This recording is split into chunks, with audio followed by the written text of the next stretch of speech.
Chào mừng các em đến với kênh Cô Giang Toán. Hôm nay cô hướng dẫn các em học sinh lớp 9 củng cố kiến thức, rèn kỹ năng giải bài tập trong sách giáo khoa toán lớp 9. Trước khi vào bài, các em hãy vui lòng bấm like, đăng ký kênh ủng hộ cô và chia sẻ kênh của cô cho các bạn khác cùng học toán với cô nhé. Chúng ta vào bài ngày hôm nay. Đó là bài 11, tỷ số lượng giác của góc nhọn.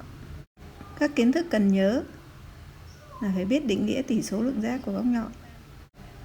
Thì sin của một góc alpha thì bằng tỷ số giữa cạnh đối trên cạnh huyền. Cos góc alpha bằng tỷ số giữa cạnh kề và cạnh huyền. Tan góc alpha bằng tỷ số giữa cạnh đối trên cạnh kề, và costan của alpha thì nghịch đảo của nó lên là tỷ số giữa cạnh kề trên cạnh đối. Cách ghi nhớ vắn tắt nhất: đọc sin đi học, cos không hư, tan đoàn kết, cotan kết đoàn. Có nghĩa là sin bằng đối trên huyền, cos bằng kề trên huyền, tan bằng đối trên kề và cotan bằng kề trên đối. Đó là cách ghi nhớ nhanh nhất mà cô đã hướng dẫn học sinh học ở trên lớp cho thuộc bài lâu dài. Xét cái bảng tỷ số lượng giác của góc đặc biệt. Khi góc alpha là 30 độ, 45 độ và 60 độ thì sin alpha tăng từ 1/2 đến căn 2/2 và đến căn 3/2. 1/2 ấy, chúng ta hiểu nó là căn 1/2 rồi căn 2/2, căn 3/2, rất dễ nhớ. Cos của góc alpha thì nó đi ngược lại. Cos alpha thì giảm dần, nó từ căn 3/2 đến căn 2/2 đến 1/2 theo các cái góc 30 độ, 45 độ và 60 độ. Còn tan của alpha thì nó tăng dần từ căn 3/3 đến 1 rồi đến căn 3.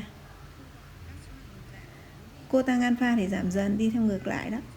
Đó là từ căn 3 cho đến 1 đến căn 3/3. Và một cách dễ nhớ nhất là chúng ta chỉ cần thuộc cột sin alpha, nó tăng dần từ căn 1/2, căn 2/2 đến căn 3/2 thì cos alpha nó đi ngược lại. Rồi tan thì bằng sin trên cos và cotan bằng cos trên sin. Như vậy chỉ cần học thuộc một dòng trên cùng vòng sin alpha thì chúng ta sẽ tính được hết cos, tan và cotan. Do đó lưu ý để lúc bí mà trong phòng thi chúng ta không nhớ được thì ta phải dùng công thức để giải quyết vấn đề. Tiếp theo là định lý. Hai góc phụ nhau thì sin góc này bằng cos góc kia, tan góc này bằng cotan góc kia. Thì nhớ cho cô hai góc phụ nhau tức là tổng hai góc đó bằng 90 độ. Và chúng ta sử dụng máy tính để bấm máy tính sin, cos, tan và cotan của một góc. Chúng ta sang phần bài tập. Bài đầu tiên là bài 4.1. Cho tam giác ABC vuông tại A, tính các tỷ số lượng giác sin, cosin, tan và cotan của các góc nhọn B và C. Khi biết AB bằng 8 cm, BC bằng 17 cm là câu A. Còn câu B là AC bằng 0,9 cm và AB bằng 1,2 cm. Thì ta nhận thấy muốn tính tất cả các tỷ số lượng giác của một góc nhọn thì ta cần phải biết độ dài ba cạnh của tam giác vuông. Ở đây đề bài chỉ cho biết hai cạnh, do đó chúng ta sẽ dùng định lý Pythagore để tính nốt cạnh còn lại, sau đó mới đi tính tỷ số lượng giác. Như vậy câu A thì tam giác ABC vuông tại A nên BC bình bằng AB bình cộng AC bình. Đây là định lý Pythagore. Ta thay số vào. Hay là 17 bình thì bằng 8 bình cộng với AC bình. Từ đây ta suy ra AC bình bằng 17 bình trừ 8 bình. Thực hiện phép tính thì kết quả bằng 225. AC bình bằng 225 mà AC là độ dài hình học cho nên nó là một số dương. Vậy AC bằng căn số học của 225 và kết quả là bằng 15, đơn vị là cm. Vừa rồi ta dùng tam giác vuông để tính cạnh còn lại của tam giác vuông này. Bây giờ chúng ta sẽ dùng tam giác vuông để tính tỷ số lượng giác. Mặt khác, tam giác ABC vuông tại A thì sin góc B sẽ bằng cos góc C bằng, tìm sin thì lấy cạnh đối chia cho cạnh huyền. Như vậy đối của góc B là cạnh AC và cạnh huyền là BC. Như vậy ta lập tỷ số AC trên BC và thay số thì bằng 15/17. Cos góc B thì bằng sin góc C. Mà cos góc B thì bằng cạnh kề chia cạnh huyền, như vậy bằng AB trên BC. Ta thay số vào thì bằng 8/17. Tiếp theo là đến tang của góc B thì bằng cotang của góc C. Nên ta thay số tang của góc B thì bằng AC trên AB và thay số thì bằng là 15/8. Cotang của góc B thì bằng tang của góc C thì bằng nghịch đảo của tang của góc B, tức là bằng AB trên AC bằng 8/15. Như vậy, phần này chú ý là tam giác vuông thì hai góc nhọn phụ nhau, cho nên sin góc này bằng cốt góc kia, tang góc này bằng cotang của góc kia. Bây giờ ta sang câu B. Hoàn toàn tương tự làm như câu A, là tam giác này cho biết hai cạnh AC và AB thì lúc này chúng ta tính cạnh BC nhờ định lý Pythagore, rồi sau đó tính tỷ số lượng giác. Thì tam giác ABC vuông tại A cho nên BC bình bằng AB bình cộng AC bình. Theo định lý Pythagore, ta thay số vào, hay là BC bình bằng 1,2 bình cộng với 0,9 bình. Thực hiện phép tính thì kết quả bằng 2,25. Từ đây suy ra BC bằng căn số học của 2,25 bằng 1,5 cm. Mà tam giác ABC vuông tại A nên sin góc B bằng cốt góc C. Mà sin góc B chính là AC trên BC. Sin bằng cạnh đối trên cạnh huyền đó. Ta thay số vào bằng 0,9 trên 1,5. Đổi về phân số tối giản nên là bằng 3/5. Ta chia cả tử và mẫu cho 0,3 đó. Cốt góc B thì bằng sin góc C bằng tỷ số giữa cạnh kề và cạnh huyền. Như vậy bằng AB trên BC. Thay số thì bằng 1,2 trên 1,5 và rút gọn thì bằng 4/5. Tức là ta chia cả tử và mẫu cho 0,3. Tiếp theo là tang góc B thì bằng cotang của góc C bằng tỷ số giữa cạnh đối trên cạnh kề, tức là bằng AC trên AB. Thay số bằng 0,9 trên 1,2. Thực hiện chia cả tử và mẫu cho 0,3, ta được 3/4. Cuối cùng là cotang góc B thì bằng tang góc C bằng nghịch đảo của tang góc B, tức là bằng AB trên AC bằng 1,2 trên 0,9 và rút gọn thì bằng 4/3.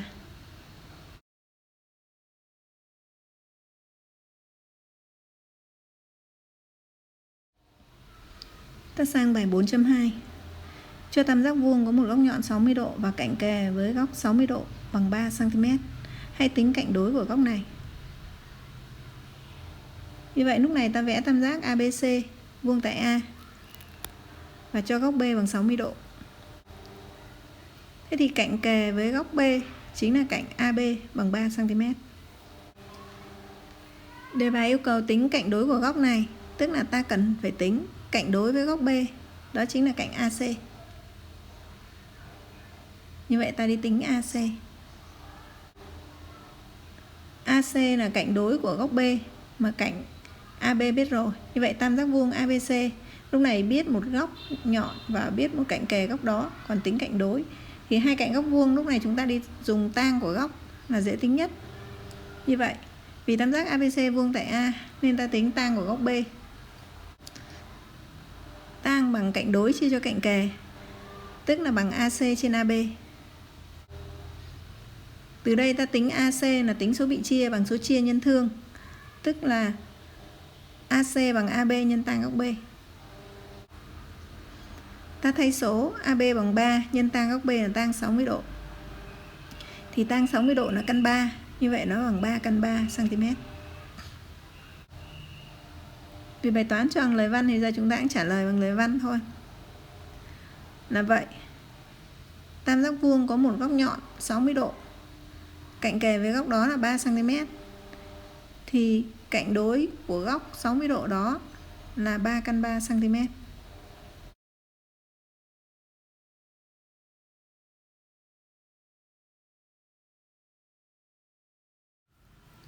Ta sang bài 4.3.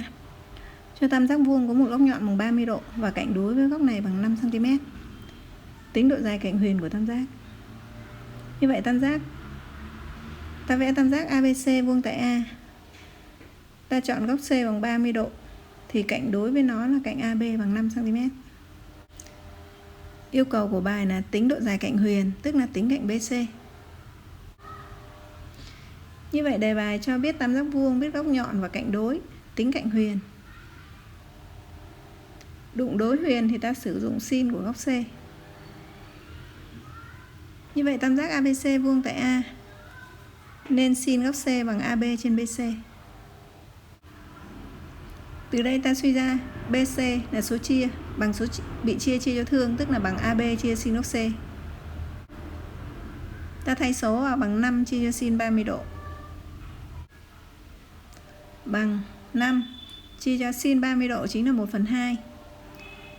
5 chia 1/2 thì bằng nhân nghịch đạo 1/2, tức là nhân 2 thì bằng 10 cm. Ta trả lời là vậy cạnh huyền cần tìm là 10 cm.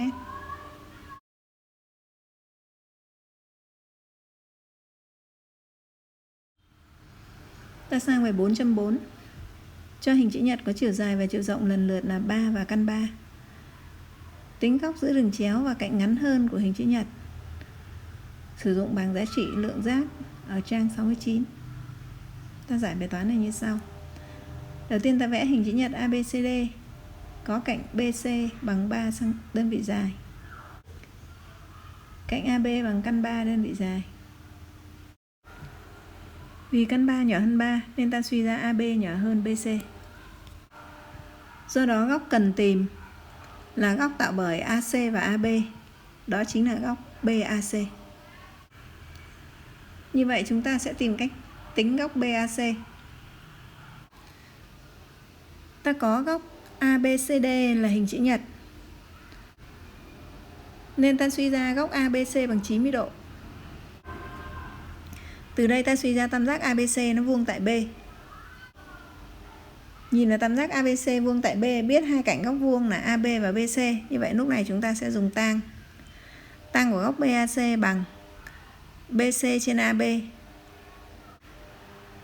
Ta thay số bằng 3 trên căn 3 và rút gọn đi thì còn căn 3. Tang của một góc bằng căn 3, từ đó ta suy ra góc đó là 60 độ. Như vậy từ đây ta suy ra góc BAC bằng 60 độ. Do đó ta trả lời bài toán như sau. Vậy góc giữa đường chéo và cạnh ngắn hơn của hình chữ nhật đã cho là 60 độ.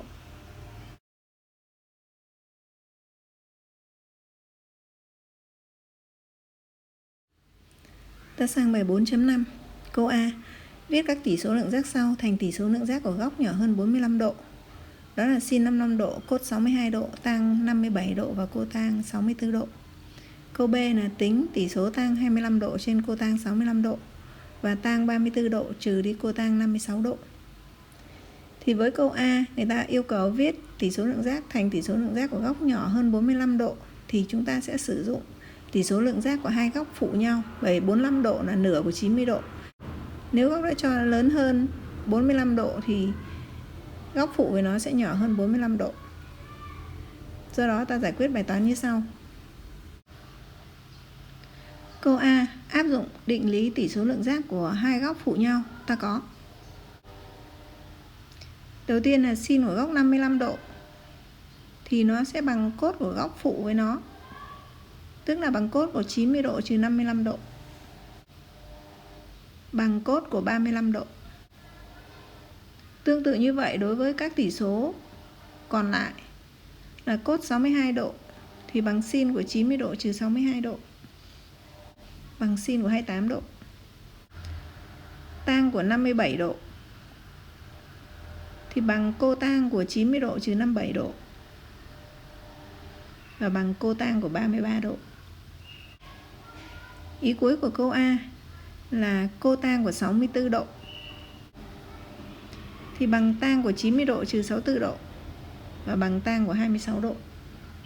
Câu B yêu cầu tính tỷ số tang 25 độ và cotang 65 độ thì chúng ta thấy 25 độ cộng với 65 độ bằng 90 độ, tức là đây là hai cái góc phụ nhau.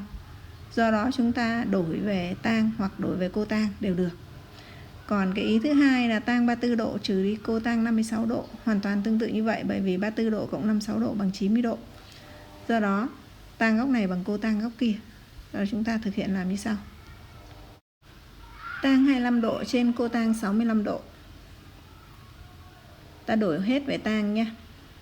Còn ai không thích thì đổi về cotang cũng được, không có vấn đề gì cả. Cô đổi về tang là bằng tang 25 độ. Dưới mẫu cotang 65 độ cô đổi thành tang của 90 độ trừ đi 65 độ. Như vậy trên tử vẫn là tang 25 độ. Dưới mẫu thực hiện phép trừ thì ta được là tang của 25 độ. Tỷ số giữa hai số này thì bằng 1. Ta sang ý thứ hai của câu B. Làm hoàn toàn tương tự thôi. Tang 34 độ trừ đi cotang 56 độ.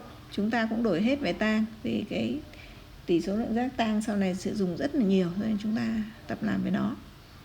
Như vậy bằng tang 34 độ trừ đi, thay vì cotang 56 độ ta đổi thành tang của 90 độ trừ 56 độ. Bằng tang của 34 độ để nguyên trừ đi tang của 90 độ trừ 56 độ cũng là 34 độ. Như vậy kết quả bằng 0. Như vậy với bài toán 4.5 chúng ta chú ý cho cô. Hai góc phụ nhau thì sin góc này bằng cốt góc kia, tang góc này bằng cotang góc kia. Ta sang bài 4.6. Dùng máy tính cầm tay tính làm tròn đến chữ số thập phân thứ 3. Câu A là sin 40 độ 12 phút, câu B là cốt 52 độ 54 phút, câu C là tang 63 độ 36 phút và câu D là cotang 25 độ 18 phút. Ta sẽ lập một cái bảng. Cột thứ nhất gồm các câu từ A, B, C, D. Cột thứ hai bấm phím theo thứ tự và cột thứ ba là kết quả và cột thứ tư là làm tròn kết quả theo yêu cầu của đề bài. Ở câu A ta bấm phím như sau. Đầu tiên là bấm sin đến 4, đến 0, đến phím độ. Rồi đến phím 1, phím 2. Bấm thêm vào phím độ phút giây, tức là lần thứ hai bấm nó tính bằng phút á. Rồi bấm dấu bằng. Thì ta được kết quả hiện trên máy tính là 0,6454576877. Vì đề bài yêu cầu làm tròn đến chữ số thập phân thứ 3. Nên thấy chữ số thập phân thứ 3 là số 5. Sau số 5 là 4 nhỏ hơn 5, cho nên chúng ta làm tròn bằng cách bỏ đi. Như vậy nó xấp xỉ bằng 0,645.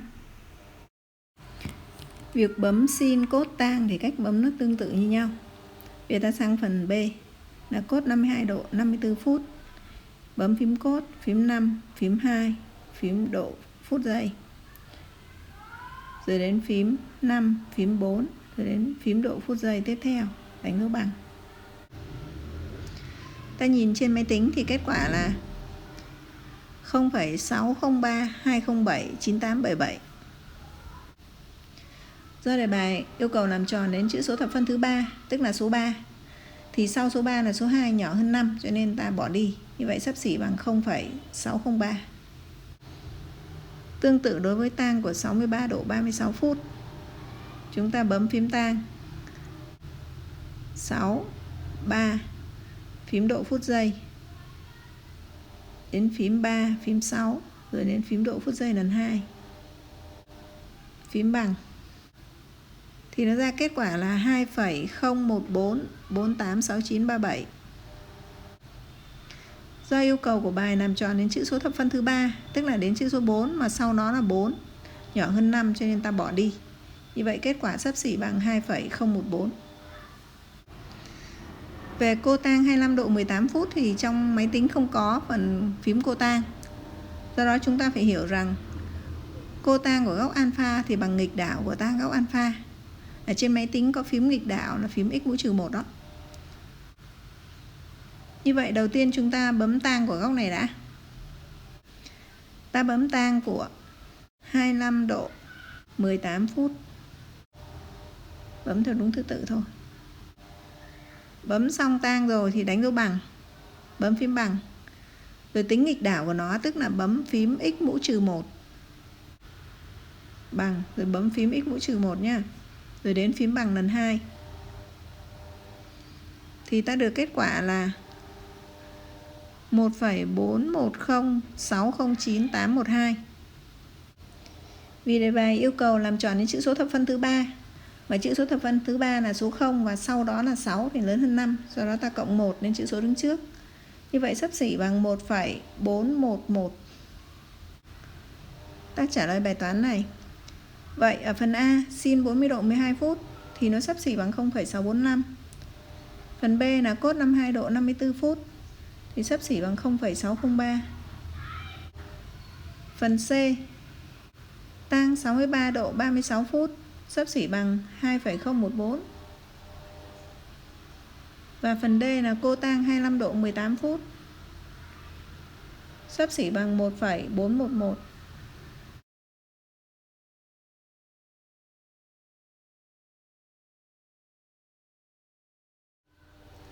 Ta sang bài 4.7.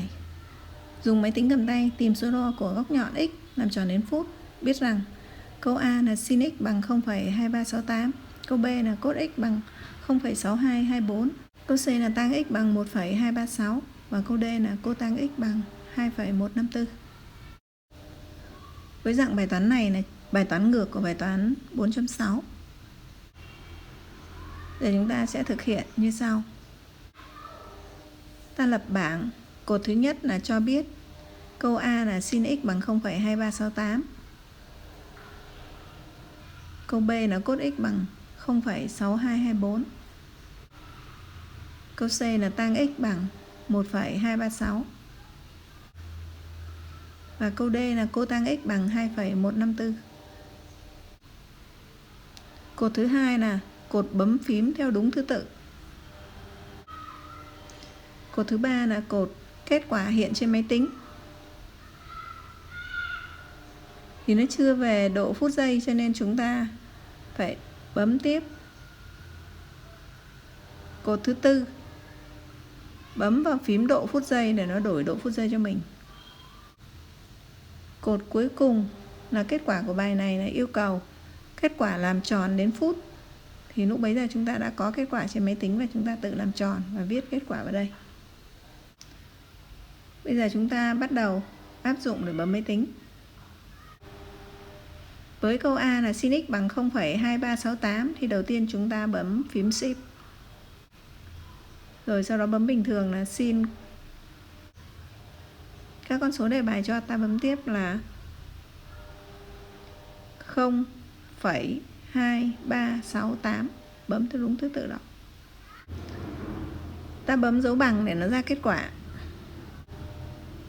Thì kết quả trên máy tính là 13,6977504.